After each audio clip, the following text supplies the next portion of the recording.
Hey there, we're the Westlaw Pirates and welcome to the show. We're here to share our thoughts on Northwestern athletics and college sports with thoughts and analysis from the visceral to the statistical. We run our tailgate with the red pirate flag flying high above as we give no quarter, especially the fourth. I'm Sam Walter. I'm John Lacombe. And I'm Eric Scousbo. Well, if you'll excuse my voice, I'm, coming off a bit of a cold.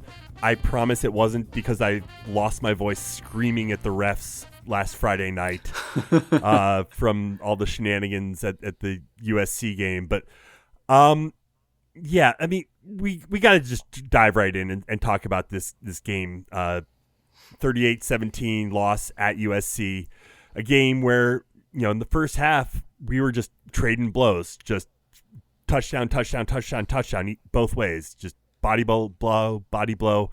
And then, just at the end of the half, looks like we have this incredible interception that's going to either go out for a touchdown or out of the 1 yard line. And then, it's turned out, fumbled out the back of the end zone.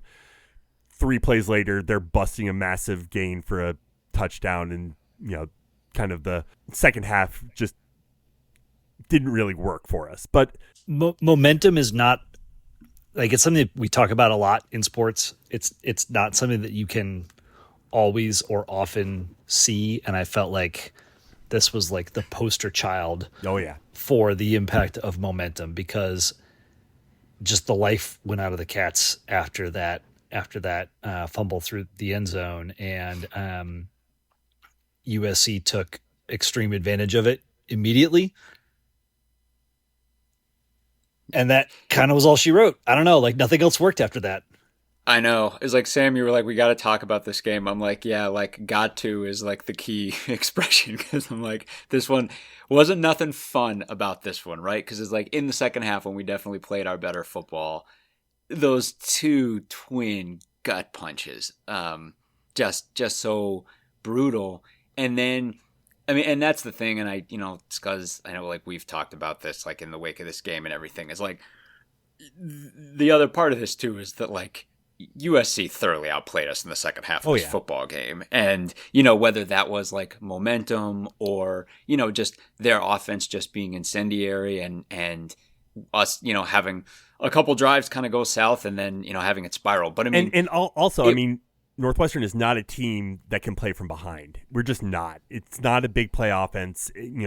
We got behind, all of a sudden it became one-dimensional. We had to throw the ball to try to get back into it. So, and I don't think we're comfortable doing it. And then, the coaches, I think you could argue, and again, I talked about this with some other people, we were watching the game with at Miller's Ale House, and it, on one hand, you look and you're like, it looks like we abandoned the run too early in the second half, particularly the inside the tackle runs. And, it's like you look at the way Komolafe was eating in the first half and then be like, well, they never really stopped him. So what happened? It's like, but on the other hand, that kind of thing can spiral really quickly.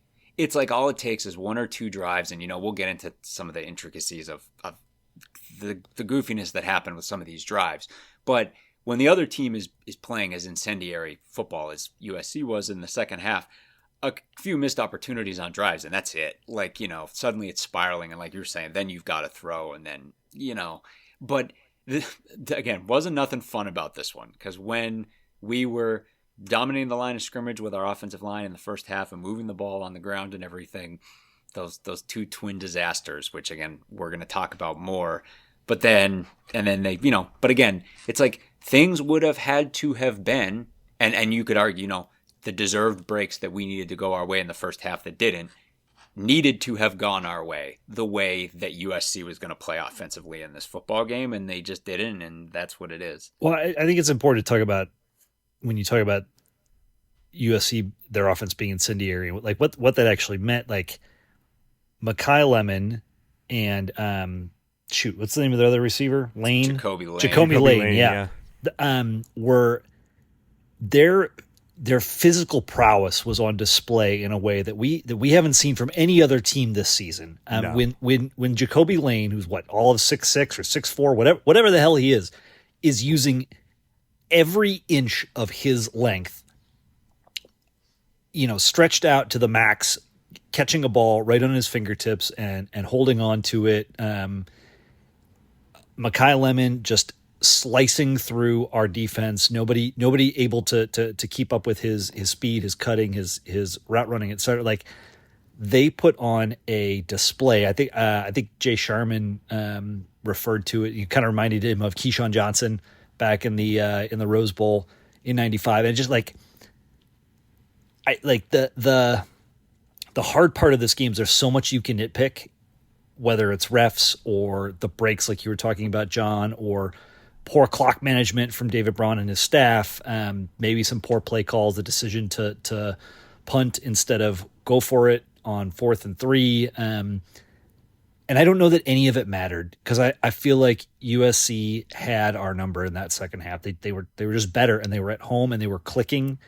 The weather was good. Like it just like everything was there for the taking for them. And I don't think that there was much we could have done about it either way. Yeah, I agree. Yeah, I agree too. I think with their passing attack, I mean, it's funny because obviously, like later on, we're going to spin this ahead to Michigan, and it's kind of like I look at the ways because I mean, honestly, like USC ate pretty much everywhere offensively, like running and throwing the ball.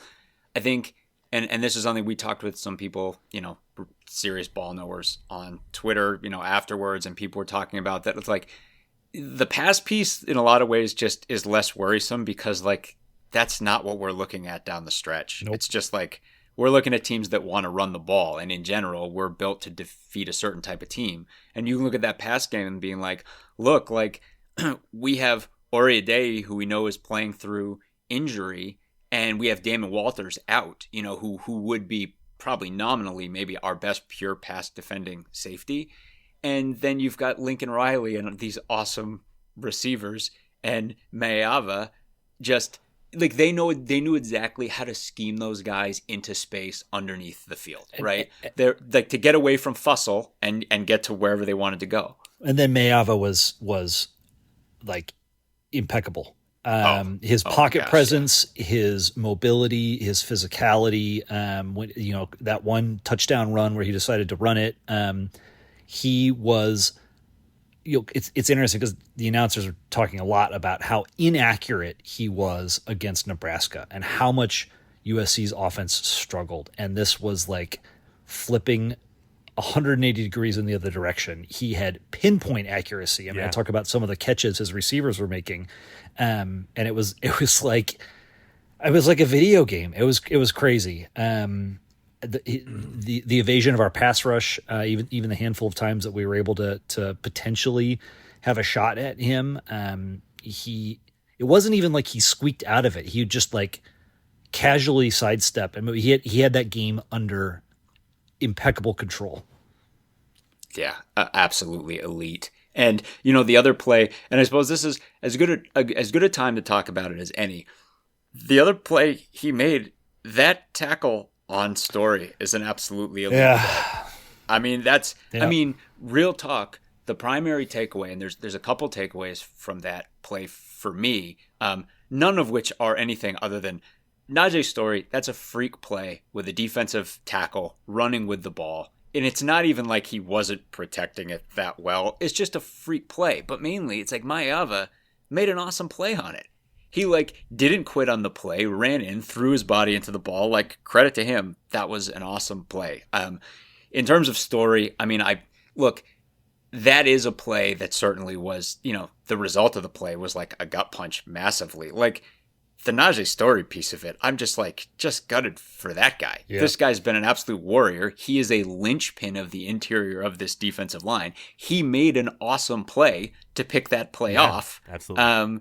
And deserved the touchdown. I mean, again, that there's not much more to say about it other than that. It's just like Najee's had the kind of season end career where he deserved every piece of that, and it just totally sucks that he didn't get it. The one other thing I will say about that play, though, because on a day when I think the general Northwestern fan experience would say that the coaching left something to be desired in this game. Yep. Tim McGarrigle called an awesome play on that play. Just an awesome play. Mike Hankwitz would have been proud. That was a Hank special. It was a Hank special. Yep. It's the kind of play where Hankwitz was so good at this with, I've got one or two plays in my bag that I will roll out one time where the whole point is to change everything you're used to seeing and discombobulate you, and maybe you'll cough the ball up. Anto Saka was in man on that play. He hiked and just turned and ran and covered the back hard, and then Story took one step upfield and then stepped backward and spied. And the whole design of the play was to get Mayavid to do exactly what he did do, which was go, oh, shoot, what the hell's going on with the defensive end on this play? Oh, there's my second read, unload it. And fed it right to Story. I mean, great play call. Great play call. Great play by Story. Honestly, great play by the quarterback to get back and break that up. I mean, it sucked for the moment. Huge gut punch, obviously. Like, the momentum, the sap the thing. air but just poof went out like a hot air balloon. Right. I mean, we didn't see Story again until late. Like at least midway through the drive, like the first USC drive in the third quarter. I feel so much for him in that moment. That play got replayed a million times during our game, later on in the day, etc. And it's just, I'm sure he would do some things differently if he had that opportunity again. But in the moment, like he made an awesome play, and then it went sideways on him, and that's just really unfortunate. And yet, that's not the play that's getting replayed over and over the most. Oh God! I don't want to spend too much time on this fake punt stuff, but let's hit it quick, and then maybe talk coaches a little bit. Yeah. I mean, like. They ran this fake punt with the backup quarterback who was wearing number 80. Who they changed it. They put it in the game notes that he was wearing number 80 this game, and they snuck him out there. We didn't clock it, and all this kerfuffle of now. Today the Big Ten said no, that's illegal. He shouldn't have been able to do it. Can I just note that in the moment, on the broadcast, They went back and showed the pass, and we're talking about like this might be the greatest pass we've ever seen a punter throw. That was like the vibe. They were like look at the hip, look at the arm, and as it turns out, I think it was the play-by-play guy. His partner for many years was Sam Heward's uncle. Yeah, Brock Heward. Jason Benetti was calling games with Brock Heward. And they're like diagramming and circling everything and did not realize that this wasn't the USC punter. That's how good the quote unquote deception was. I mean, they put him in like kicking shoes, right? They weren't normal cleats. It was like that's kicking interesting. shoe. Well, and here's the thing too. And I know like we've gone back and forth with it a little bit.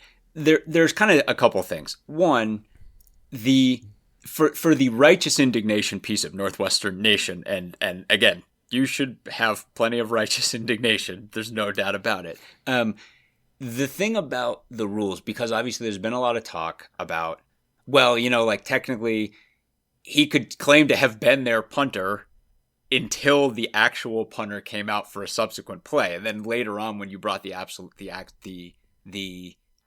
punter out, then you could do it. This is what the Big Ten said, is they said it should have been a personal foul when the other punter came out. Yeah. So the one major thing, and this is where you see like veteran refs like Terry McCauley on Twitter today was like super mad about this, is the rules are written in such a way. And again, this is the difference between how the rules are written and then practical enforcement. But how the rules are written is the rules are specifically written to be like, no shady shit relative to numbers in a football game. And it's very much written with that like Supreme Court Justice Potter Stewart defining pornography language of being like, I don't have to be able to define it. I know it when I see it. That's the kind of latitude the officials are supposed to be able to get here, which is like the officials theoretically are supposed to be like, no. Don't give me any of this of like, oh, this was the punter and until the second. We see what you're doing. And that's the thing. It's like everyone in America sees what it is you're doing here.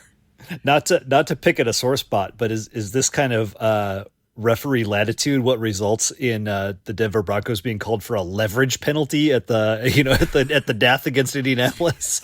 Yeah. Sorry, Sammy. Oh God. And the thing is, and this is the thing, right? Where it's like, that is the letter of the law. Practically, there are a lot of other factors that play into whether or not something like this would actually get enforced in the game. We all obviously know. It kind of reminds me of like NASCAR when Ross Chastain did the video game move and drove along the wall. Everyone's like, wow, that's amazing. We're never going to see it again now because they're going to come down like the hammer of God.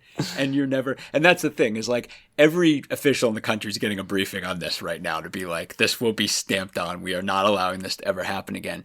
But the other piece of it being, and of course, like Braun owned a ton of this, but like, you have a special teams coach and special teams staff who like, this is part of it. Like looking for any kind of chicanery from the other team. It's just something, you got to be on. And Braun stepped up and owned all of that personally in the, I don't know if that's actually the way that it works, but that's how Braun owned it. And then the kind of looming thing over all of this, and multiple people talked about this, but it's like, if USC has Oregon on deck, why are they running this in our game? And it's hard to avoid the conclusion that it's like, because they thought either Oregon would have spotted it or Lanning would have torn the ear off the official in the immediate aftermath of this until something was addressed. I mean, why else wouldn't USC be saving this for their biggest game of the season? And that's the thing is like, because we were their biggest game of the season, right? Sorry. Yeah. I mean, it's like, again, we have this young staff, and Braun said after the game, like, this is, Braun said, after this, I'm never going to get caught by this ever again. And it's like, that's great. But again, it's like this is the kind of stuff that you really need to avoid in big games like this. Yeah, I think I just like the one last thing I want to say, and Sammy, go ahead. But I think it's important to note this did not change the outcome of this game. Yeah, because I think if there was going to be a penalty, it would not have happened on the punt. It would have happened later, and it would have been, USC was on a 4th down anyway, and we would have gotten a 15-yard penalty, et cetera. But like that doesn't change the nature of the second half of this game and how outclassed we were. I think the only way this game goes differently is if somehow we recover that fumble or never fumble it on the pick six, and then we USC is pressing and starts to make mistakes, et cetera. But it's important that this fake punt chicanery, as crappy and displeasing and illegal as it was, did not change the outcome of this game. Yeah, I mean, and it doesn't make it any less annoying. Yeah, but yeah, we didn't play the greatest game and we didn't coach the greatest game in this game. I mean, this is the kind of game where that 4th and 3 where we didn't go for it at the beginning of the second half. I mean, just that miscommunication. That stings. That one was rough because you saw them, like they lined up and Preston Stone was just standing there looking at the sideline, being like, "What the fuck? Give me a play." They went hurry up and lined up. I mean, Stone called it, but that was the thing. Like they were at the line set with almost a full play clock, and there wasn't clear communication. Stone didn't know what was going on. Yeah, and that's the thing. Like, I mean, they said afterwards, they're like, well, we wanted to take the penalty and punt, but clearly Stone didn't know that. No, Stone was the one who took the timeout. You never see players calling timeouts anymore. It's always from the coach. It's always from the sidelines. But he didn't know what was happening. He's like, are we running? What are we doing here? And it's like the clock is running out. What the fuck? And this is the thing that even in the Fitz years, like Randy Walker probably goes for it there. Maybe Gary does, but for the last 20 years, this is Northwestern has been of the MO of control the game, one possession, don't make mistakes, yada yada yada, and taking that taking that penalty there and punting it is right from that playbook. And when you've got a live wire like USC on the other side of the ball and you're already down 7 and you've already had a gut punch, you got to take your shots. Yeah. And we missed an opportunity to take a shot. And again, I don't like that wasted timeout, that missed opportunity. I don't think it changes the outcome of this game. There were a couple other timeouts that people quibbled with, end of first half stuff that people were upset about. That there was whole another sequence there at the end of that was just bizarre. I don't understand that at all. There was another drive in the fourth quarter where it was 3rd and 10 and we ran. Oh, no, I'm sorry. That was the third quarter one that I'm thinking of. But there was some other, there was a 2nd and 5 where we went, pass thereafter, and just so that people have their typical, quibbles with play calling, with clock management, etc. All warranted. This the coaches did not cover themselves in glory in this game. Again, I don't think it changed the outcome. Yeah. I think the other huge thing to me, and I mean, we're talking about, again, you hope that coaches are going to get this screwed on straight for next game. And, again, it's there's every reason to believe that they will. The most worrisome part for me is USC's success running the ball in this game. Because it so directly dovetails to the last 3 teams we're going to play. And I think the single biggest issue, because, behind the line, Mac Uline continued to be just incendiary. Yet another phenomenal game from that guy. But one of the big things that we've talked about earlier in the season, and this is something that we talked about that we knew was going to be a massive point of emphasis and a massive pivot point before the start of the season, was the defensive ends improving against the run. And that's been something that they majorly have done. The defensive ends have 100% gotten better. Aiden Hubbard being at the head of the list. That guy took an absolute leap as a run defender this year. For the ends as a unit, this was not a good game. They did not set the edge well in this game. It wasn't a situation so much as guys getting blown off the ball as just guys just losing track of the play or letting the guy get outside of them or just bad positioning. And again, that was it's numbers wise. The passing game, I think was the single biggest thing, but Michigan is the prototype. Michigan's looking at this tape and being that's what we're going to do. Except for one thing.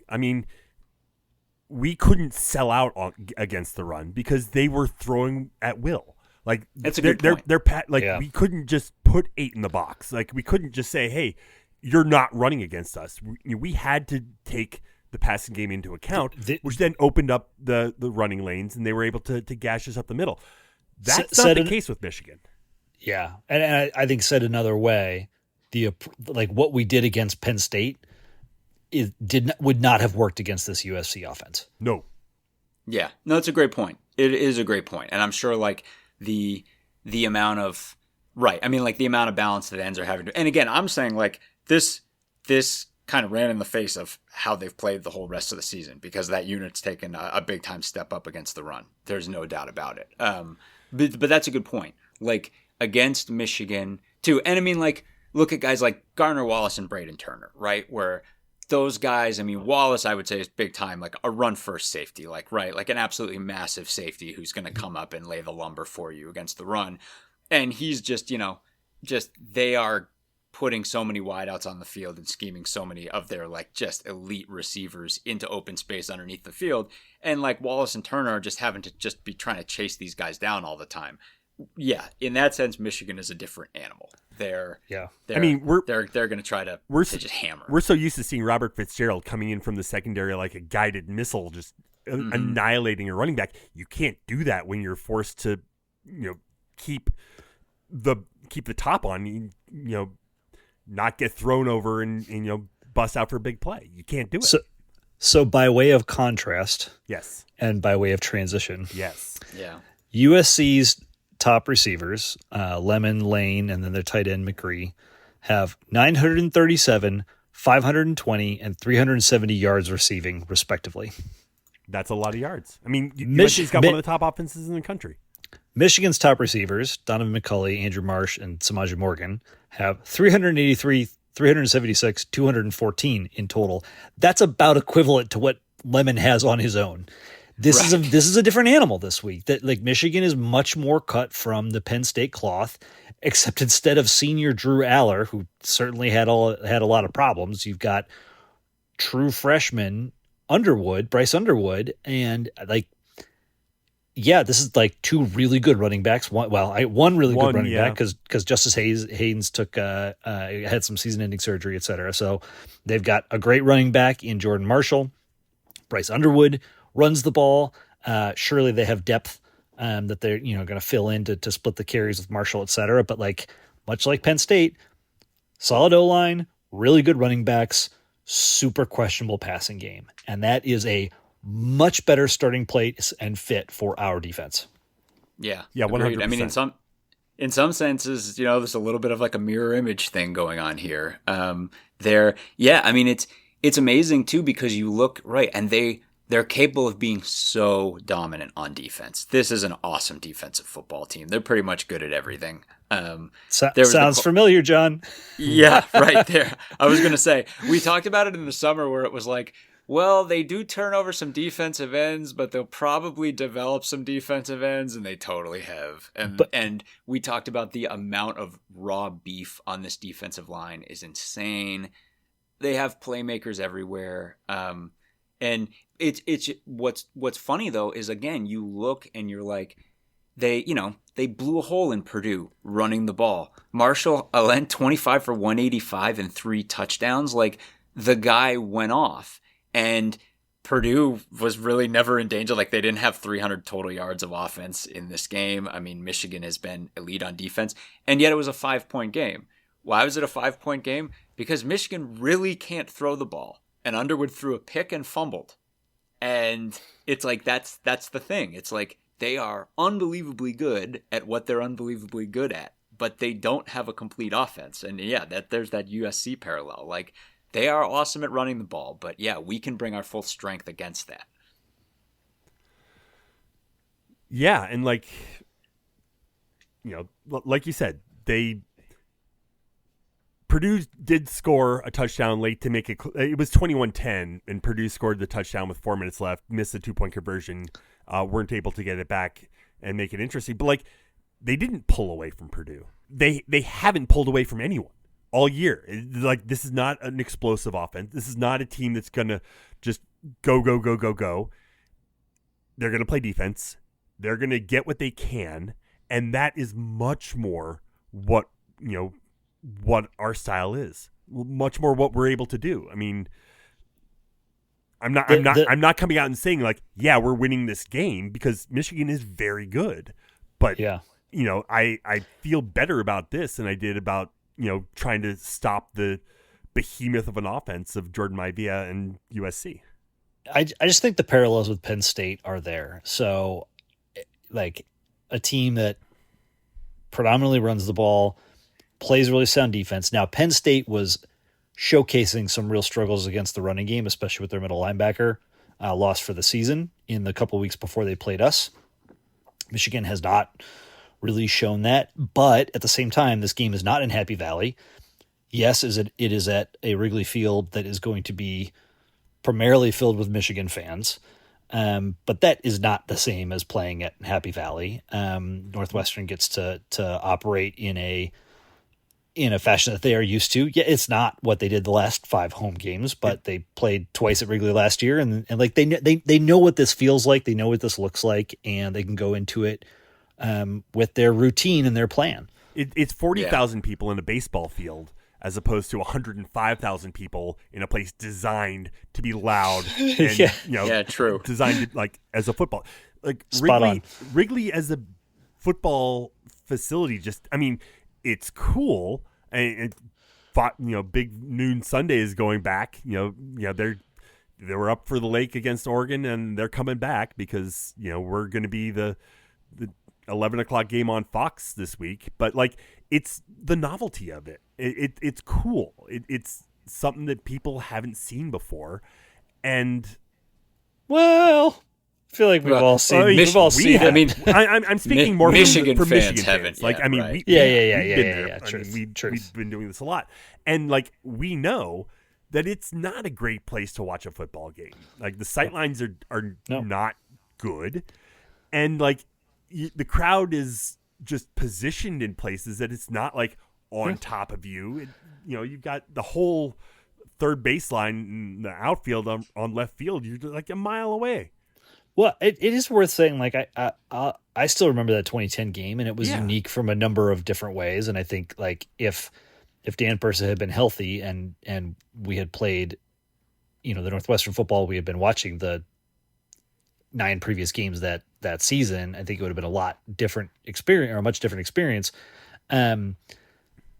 Wrigley Field is one of my favorite places on earth. Yes. Like Sam, you and I went to a gajillion games there back in the day. Absolutely. Yeah. John, you lived around the corner as Sam and I did as well. Like Wrigley Field's a special place, and seeing my favorite football team play in my favorite baseball team stadium was really, really cool. And there's a lot of people that are going to get to experience that this upcoming weekend, whether they're a Northwestern fan or a Michigan fan. And that's a cool thing. I said, I think in our previews before the season, I think this venue has lost its luster for Northwestern fans. I think the majority of NU fans have been there. It has been a veritable house of horrors for us. We're 0-5? Or 0-4? Is that what it is? I think it's 0-5. We played 2. Yeah, 5. Yeah. Oh, Yeah. right. Iowa, And so Purdue, Illinois twice, and then Ohio State. Yeah. So it's, it does not hold a special, I don't know. It's lost its luster for me as a Northwestern fan, truly. But that being said, like this is a great opportunity for the Cats to get a win next week the subsequent week against Minnesota is a great opportunity for Northwestern to get a win. Getting a win in Wrigley will probably dramatically change how I feel about it. Right, exactly. But it is what it is. But I do think like the parallels are there this week in ways that they were not against USC, and that should give all of us as Northwestern fans some positivity and some optimism going into this matchup. Right. I think we're 9-point dogs. Which again though, it's like if you look, that's kind of where Michigan's been living. I mean, they beat Nebraska by 3, Wisconsin by 14, Michigan State by 11, Purdue by 5. The Washington game you can throw out because apparently Washington just doesn't. They don't even get off the plane when they travel to the Midwest to play football. Apparently, we've all learned.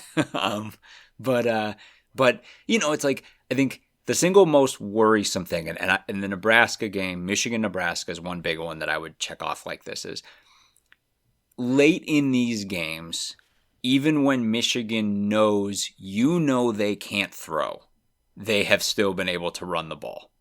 In key moments when they know that the game is on the line and they either need to go get a touchdown or they need to protect a narrow lead and you are stacking the box, they have still been able to move the ball. And they had just one dominant drive against Nebraska down the stretch.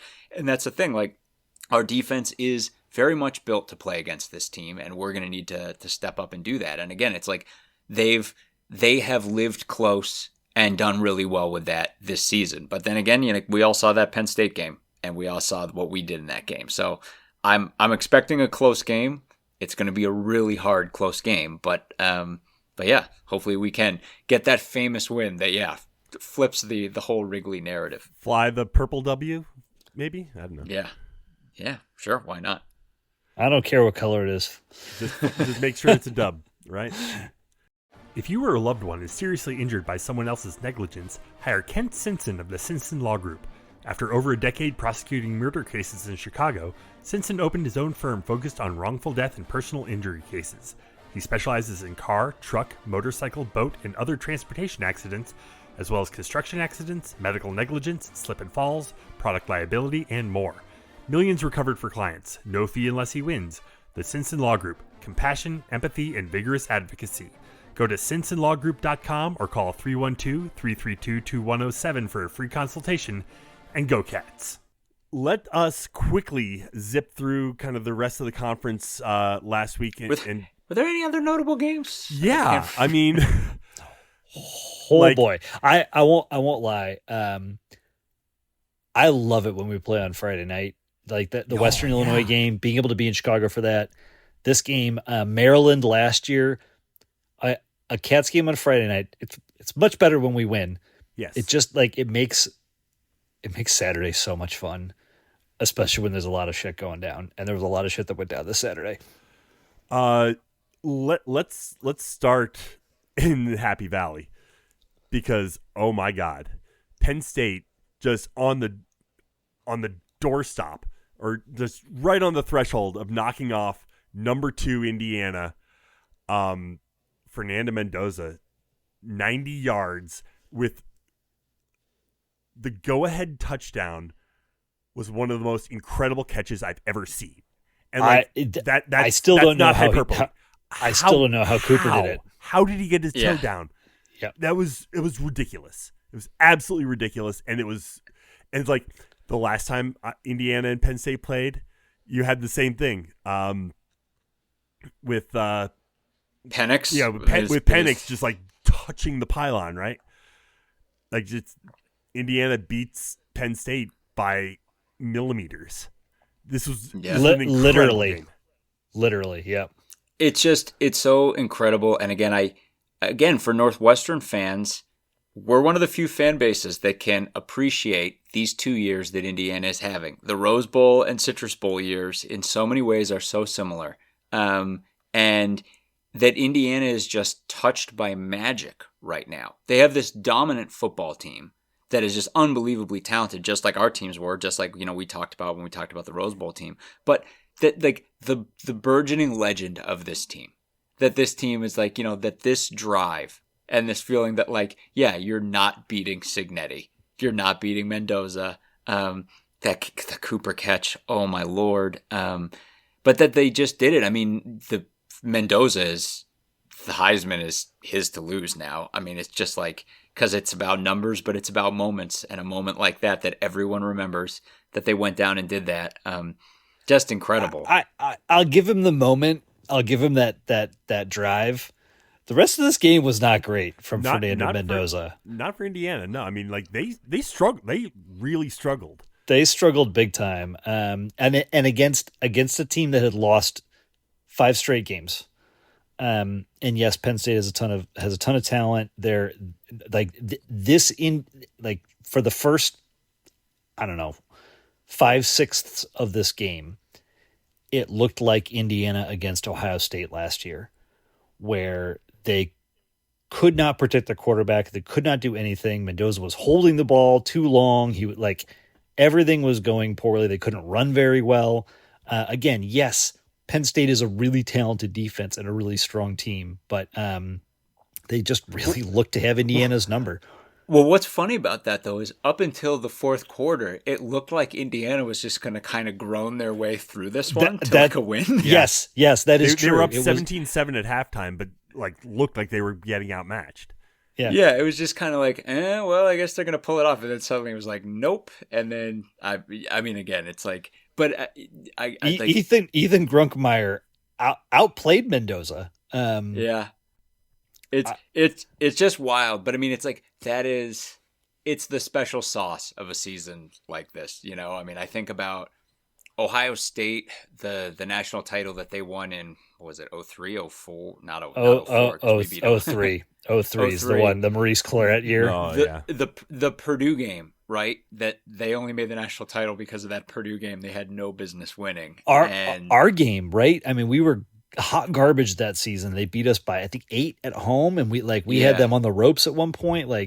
Right. But of course, the other thing is that's Ohio State. This is Indiana. Yeah.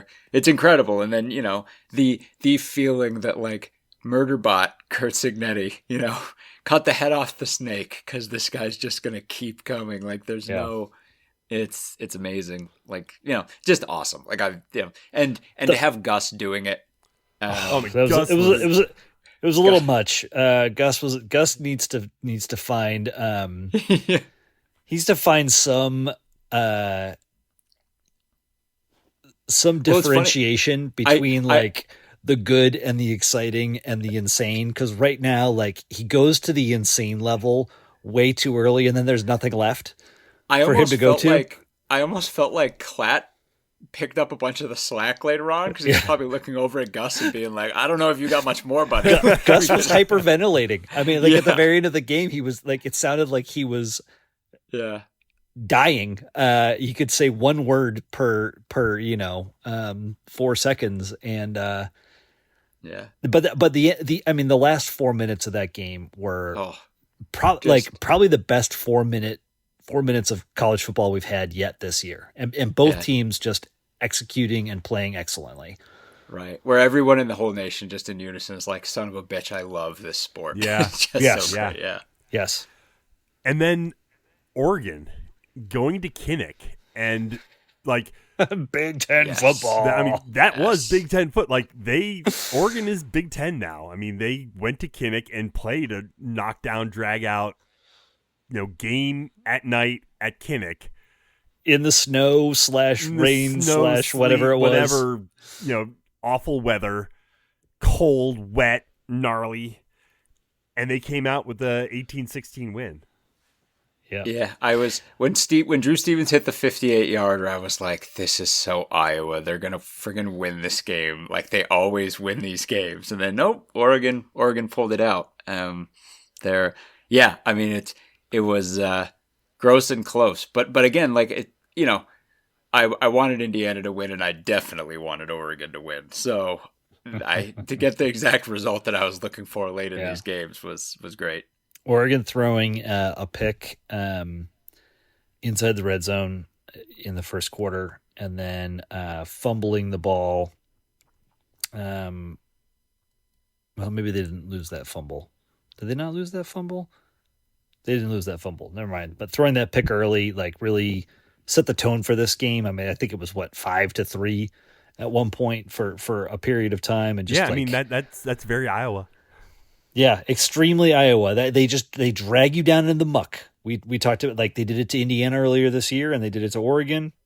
You got to give them credit for being who they are. I don't know, but at the same time, like Oregon responded with tremendous physicality and just took it to Iowa on the ground. And Dante Moore was. He was not good overall, but he did enough in the final minutes to go get a game-winning field goal. It was a hell of a win. Yeah. Speaking of incendiary quarterback play, the Wisconsin passing offense was just unleashed this week. I'm so mad. I'm so mad that this resulted in a victory for the Badgers. And I don't say that I know we talk a lot of shit about the Badgers. I just like this is garbage. This is a joke. Because Wisconsin couldn't stop Sean West. He was just going off. Washington couldn't stop Sean West. Washington, yeah. I mean, like, look, Wisconsin's punter and his 24 pass yards were not to be stopped. Yeah. Hey, USC. Throw the ball with a real punter. Yeah. Because that's what Wisconsin leading did. passer. He was the leading passer. With Wisconsin had 48 yards passing. And yeah, they had 157 on the ground, but averaged 3.3 per carry. I did not watch a minute of this football game, but oh my God, what a gross game. No, and that's the thing. And it's like, look, I'm not throwing shade at Wisconsin's defense, which has certainly gotten a little better. Washington did not show up for this football game. Like, and again, we talked about this, like you can look at Michigan too. Washington Huskies in these road trips to the Midwest, they're not getting off the plane for these games. Like it's if I'm a Washington fan, I'm pretty pissed about What this. is it the Solid Verbal was saying? Like, USC, when they check into LAX, something happens. Yeah. I mean, Washington, when they check in at SeaTac. SeaTac, yep. Like Washington was 5 of 16 on third down, committed 8 penalties, lost the turnover battle 2-0. Like they didn't show up. Was this a weather game? I mean, it was kind of a similar cold. I don't know if it was as bad as it was in Iowa, but it was definitely cold and kind of gnarly. But I don't know how much rain was coming down. Yeah, it reminds me of like Oregon going to Wisconsin last year and really struggling. Yeah.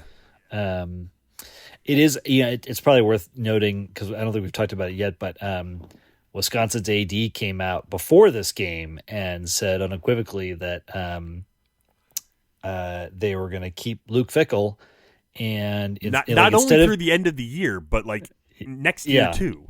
Instead of paying his buyout, they were going to invest in the team and the roster and NIL and everything else. And they've now notched a Big Ten win. We'll see if this resolve is still, strong. If they finish the year with only a Big Ten win, I don't know. This could be the greatest. This could be the greatest gamble ever conceived in college sports. What a zag. Yeah, or it could be like, wash, rinse, repeat for 2026. I mean, I guess I'm of two minds because on one hand, these buyouts and this running joke that the buyouts collectively this season are like at $200 million or something like that. Like the money is just ludicrous. There's a map that got published this past week leading up to the weekend, and it was like the top paid public employee in every state, and in like 37 states, it's a college football coach, and like a bunch of the others, it's the college basketball coach. But in a bunch of those states, the second highest paid employee is a fired coach. Oh my gosh. Yeah. That's insane. I think I will say, like, at a time when the Big Ten, right, is on the verge of taking all this private equity money, and that everyone knows that one of the reasons is some of the less blue-blooded programs in the league are looking for massive cash infusions, right? That it's like, 150 something per school or thereabouts. And in that lens, being the school that zags and is like, well, what if instead of paying this $50 million buyout or whatever it is, we just pump that money back into the program? Like makes a certain amount of sense. For Wisconsin in particular, on the other hand, you're weighing that against the fact that the Fickell era has been marked by a massive departure from everything that allowed you to build the culture that brought all your success. That's the problem. Yeah. Yeah. And now you're telling your fan base that, no, we're staying the course. I mean, it's damned if you do, damned if you don't. I don't, Well, one of the really funny things that's something that everyone has been citing is like, oh, he's been so unlucky. Like the quarterback has been injured 3 years in a row. It's like he's running a system where he's letting the quarterback have the ball in his hands too much, too much. And then the other factor, this year's Wisconsin schedule was deemed one of the hardest in the country. I think in large part they had that big non-con game against Alabama. They played most of the biggies in the Big Ten. Next year doesn't look like a picnic. They're playing Notre Dame in Lambeau. They're hosting the Pitt Panthers at Iowa, at Penn State, at UCLA. They have to play USC. Granted, they get US. Well, there's no date set there. That's just in alphabetical order, I think. So it's probably a little bit easier next year, but there's no reason. That culture piece is such a red flag because there's no reason to think that this is going to change. And granted, they might be able to bring in a bunch of players. They might be able to really rebuild the defense. I think if anything is likely to happen for Wisconsin next year with this added investment, the defense gets a lot better and they're able to play, Iowa ball. It's not going to get them where they want to be. Right. So I don't know if 7-5 is what they were looking for. I don't know why they fired Paul Chryst. Right. Seriously. Ohio State 34, Purdue 10. Cool.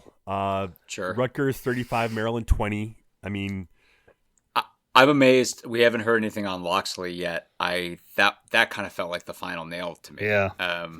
And Adam Seidel, one of our Twitter friends and someone we've talked to at tailgates before, got us with a DM and made the point that winning non-con games is what Loxley does. And that the fact that they got this hot start, which I think allowed everyone to be like, oh, hey, with the performance of Malik Washington and these young defensive ends, unbelievably, he's pulled the iron out of the fire. And it's in hindsight, not really. He just won the non-con games and then went right back to losing all of the conference games. This feels like it's either done at the end of the year or it's done at any particular time. But losing pretty bad to this Rutgers team feels like kind of like the final straw. And then Nebraska goes out to LA, beats UCLA 28-21. Okay. TJ Lateef. So,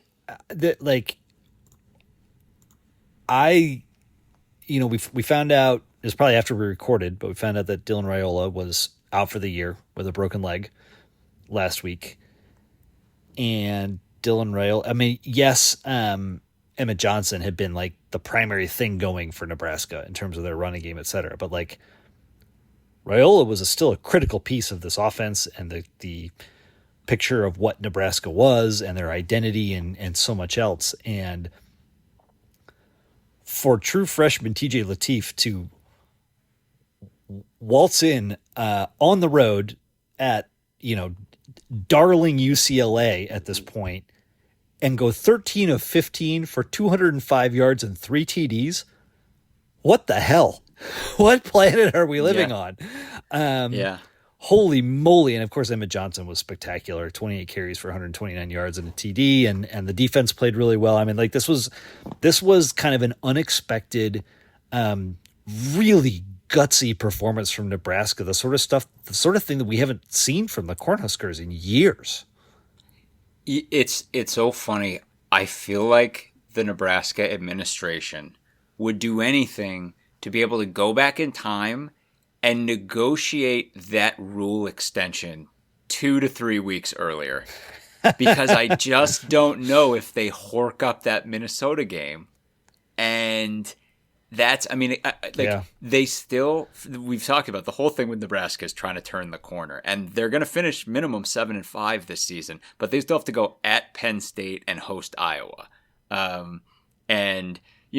They could win both of those games and then they would have turned the corner, or they could lose both of them and they'd still kind of be there. But having that Minnesota game right now for a team, that UCLA game low key, was kind of a big game. Good on them. But again, like nothing, I think for Nebraska fans, it all pales in comparison to extending rule. Moving our attention to this week's games, I don't really feel like we need to talk about the rest of the country last week. It was stuff happened. This week we've got Friday night in Autzen Stadium, Minnesota at Oregon. Oregon a 24.5 point favorite. Yeah, I'm Minnesota had last week off, but even if Darius Taylor is healthy, this is going to be brutal. Yeah, I think, and again, we will see if he plays or what his situation is, but I mean, we haven't seen him in a little while now, and I think, real talk, what we should all be looking for is for Oregon to be absolutely dominant in this game, because again, Minnesota is in every way, shape, or form looking like our best chance to get that massive 6th win right now. So I want that trend to continue. Obviously our game, noon Eastern, 11 o'clock Central on Fox. ESPN has it showing Michigan by 11.5 right now. Okay. So that's moved, interestingly. Also at 11, Big Ten Network, you got Wisconsin at Indiana. Hoosiers, Fernando 29.5 point favorite. Fernando Mendoza versus Sean West, the matchup everyone's been waiting for. Oh boy. Methinks that Murderbot wants Indiana to win this by a lot more than whatever they beat Penn State by. Yeah, oh yeah. Yeah, and again, look, no shade to Wisconsin's defense, but it's at no point has Wisconsin's offense looked like anything at any point.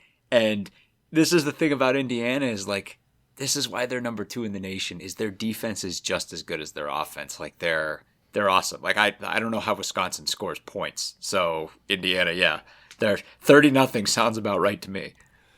Iowa at USC. So I want all Northwestern fans to prepare themselves for a game in which USC does not look anywhere near as good as they looked against us last week. I think they probably still win this game, but as we talked about with Iowa and Oregon, the Hawkeyes just pull you down in the muck. Even in sunny, beautiful, perfect weather Southern California, just anticipate that Iowa's going to pull USC down into the muck, and this is going to be a gross game that gives you hives and all sorts of other things. And if it doesn't, hooray! USC is a 6.5-point favorite. Again, Yeah. expect this game to be like 14-13. I know. I don't know what else. I agree. You've got Penn State at Michigan State. Penn State is 7.5-point favorite on the road against Sparty.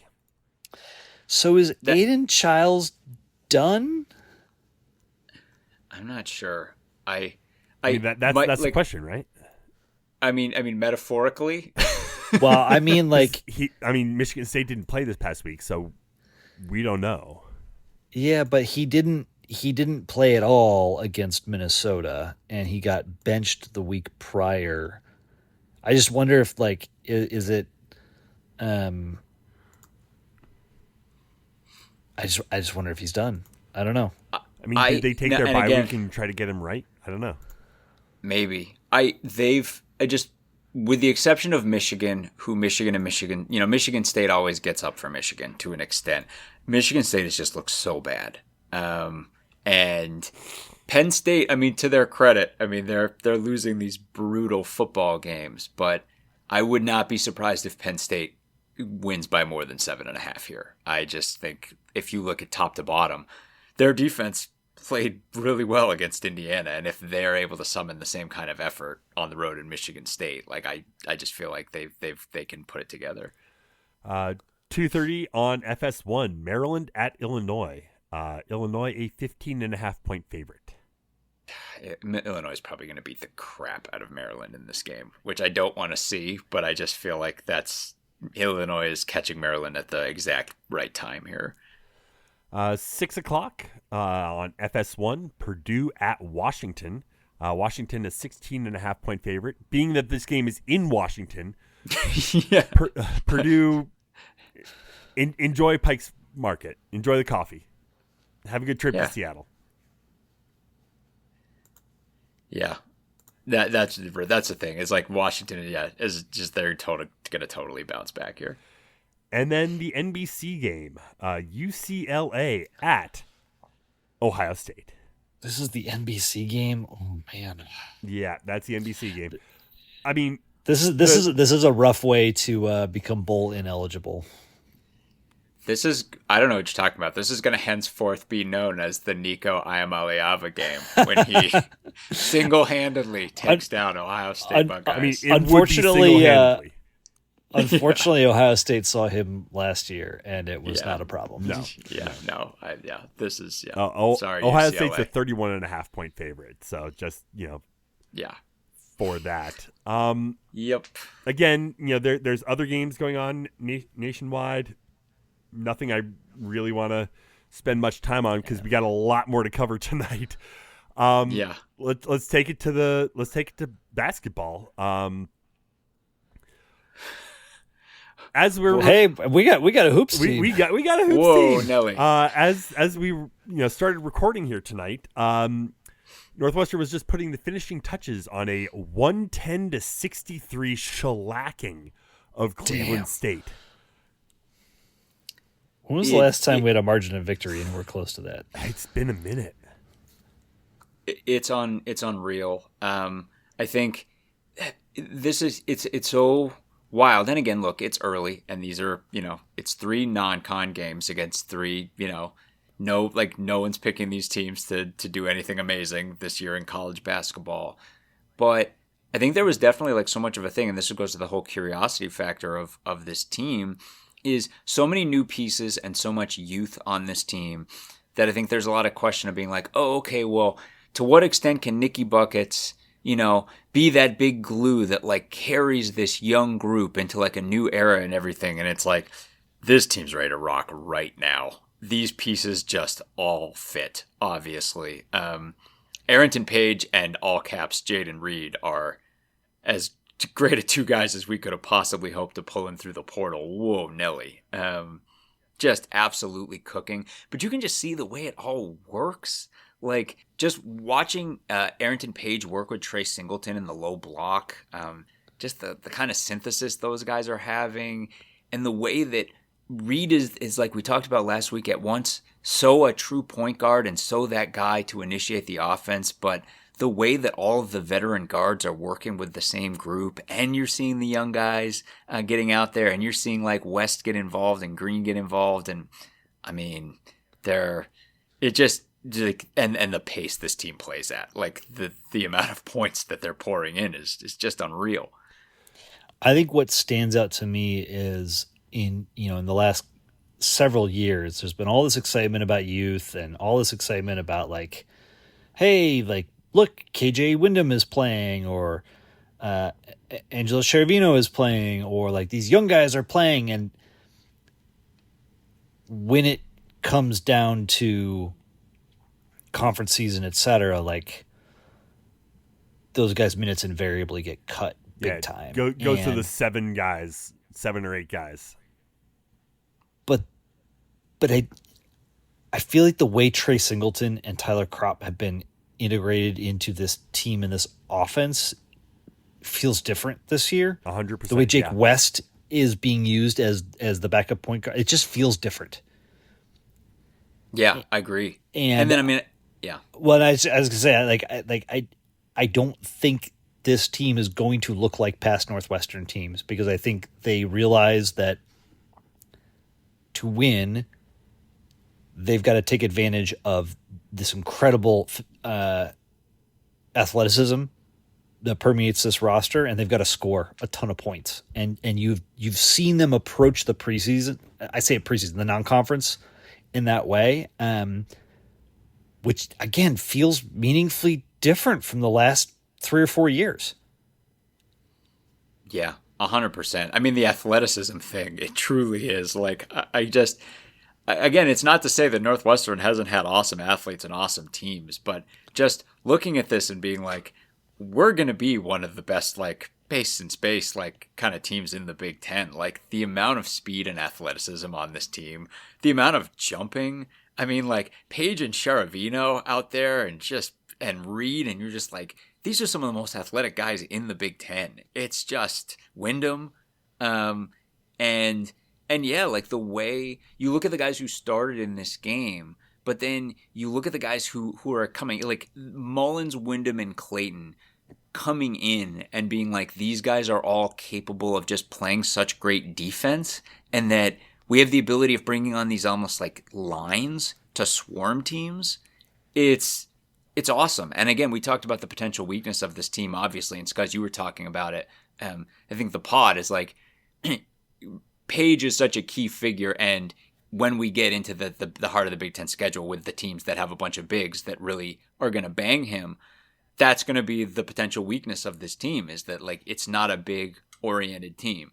But you do get that feeling that it's like, look, when push comes to shove, if we need to, we can try to go track meet here, because there's so much athleticism and so much ability to push pace. And if we're just going to try to outscore a team, we can do that. Well, the primary difference is we saw last year that teams, Big Ten teams, front lines, whatever, can't defend Nick Martinelli effectively.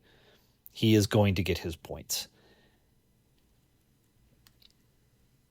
And now with Jaden Reed at the other end of that, and his ability to pour in points, if you are like this is a 2-man situation that even in Booze last year, we didn't really have this kind of MO, because Martinelli was still emerging so much. And Brooks was a solid offensive threat, but he was never on the order of Nicky Buckets. And so I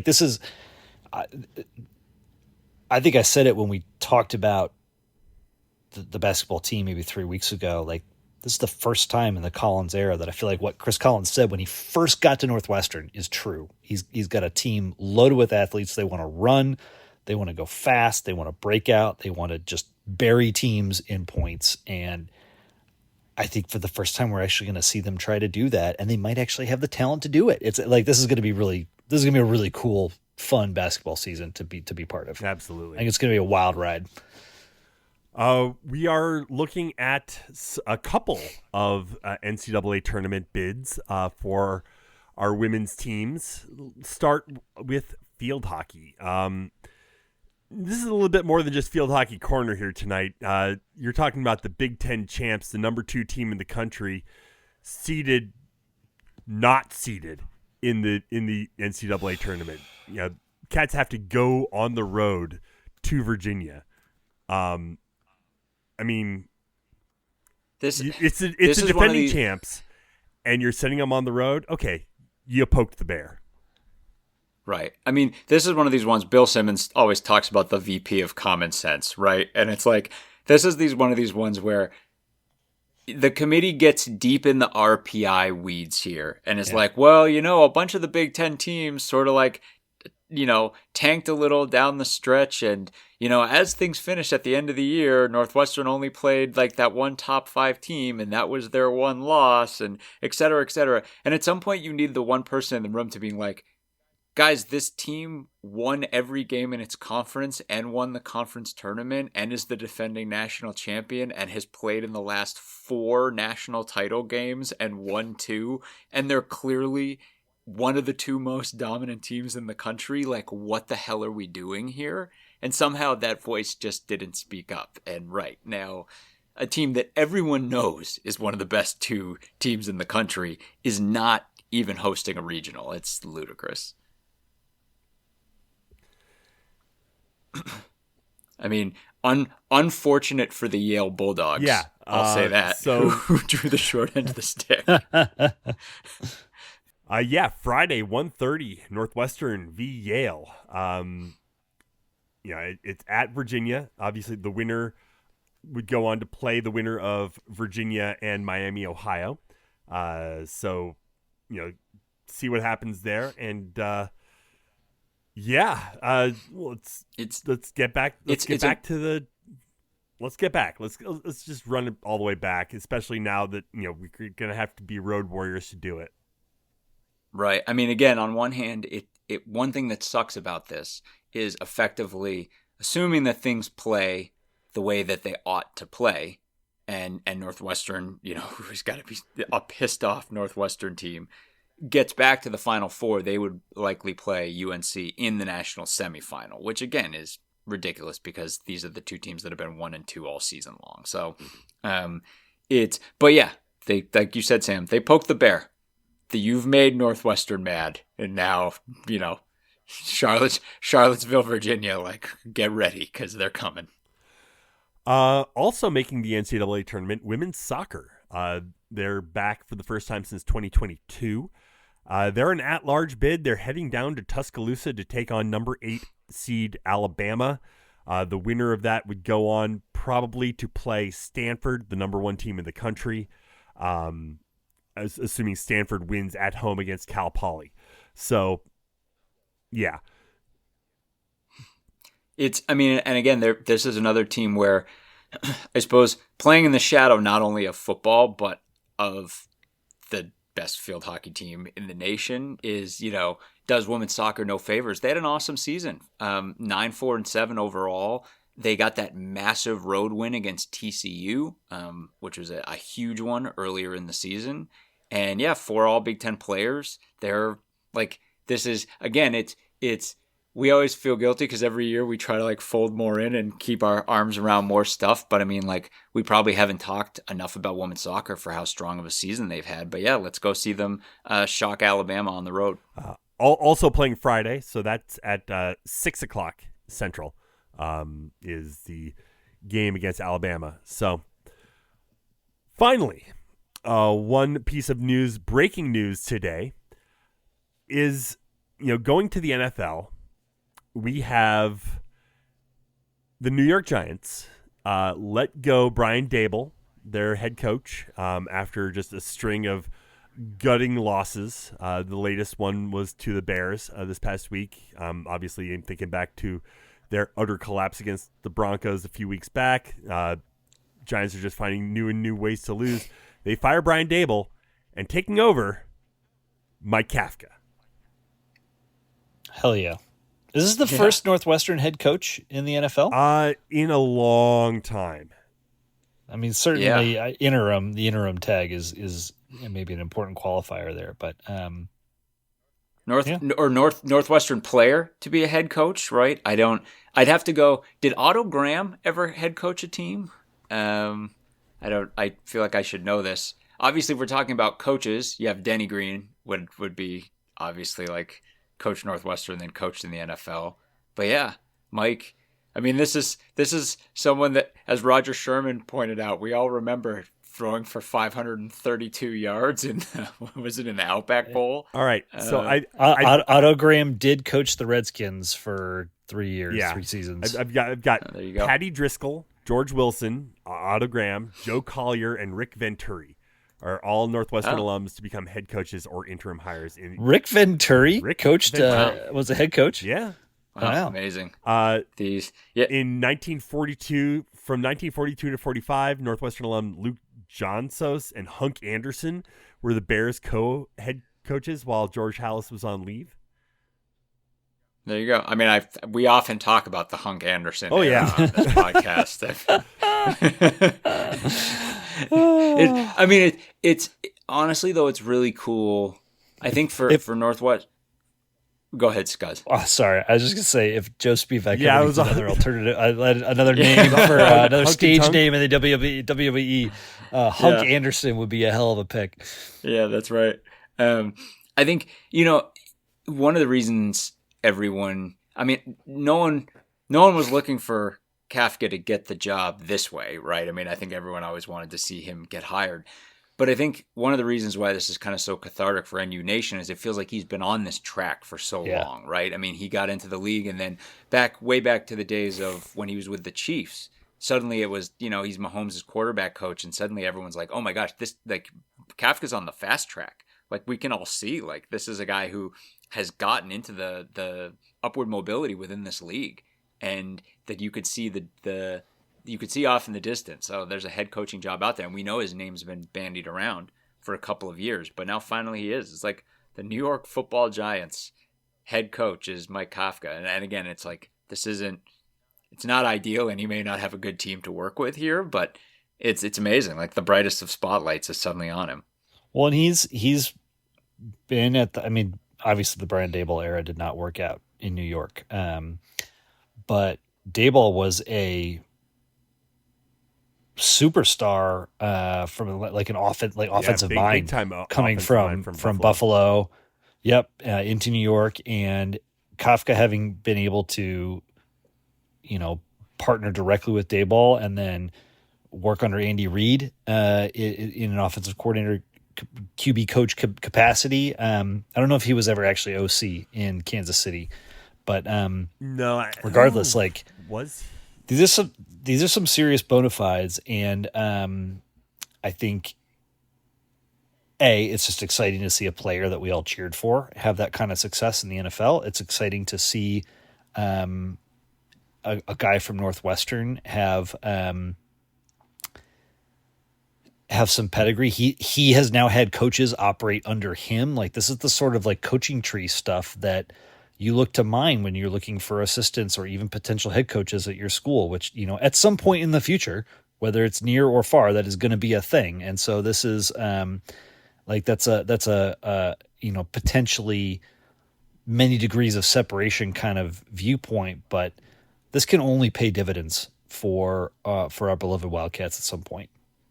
Absolutely. I wonder if he'll have any powwows with like Joe Girardi, former Northwestern athletes, talking about navigating coaching under the brightest of spotlights in New York City. But huge opportunity. And you know what? If you can string a couple wins together, it would be incredible. Are we missing anything? We kind of covered a lot tonight. No, it's an awful lot going on right now.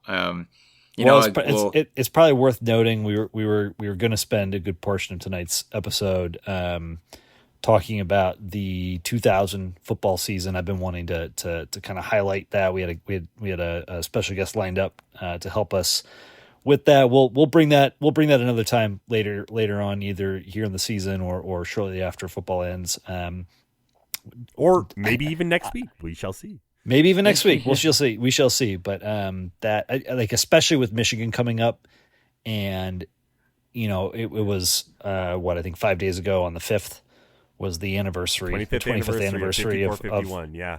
Of 54-51, a game. John, you and I were there. Sam, I know you were watching. Yeah, I was watching at the casino, one of the locals casinos in Las Vegas at 9 a.m. because the casinos Green Valley Ranch. Yeah, I think it might have been. No, it was Barley's, I think. Oh, okay. Green Valley Ranch wasn't quite open yet, but still. Either way, I mean, certainly for myself, that game demarcates my transformation from just into a true football fan. That game changed the calculus for me. It changed college football. There's been many articles, analyses, etc. about what that game did specifically for offense and the advent of offense and the approach to offense in the sport.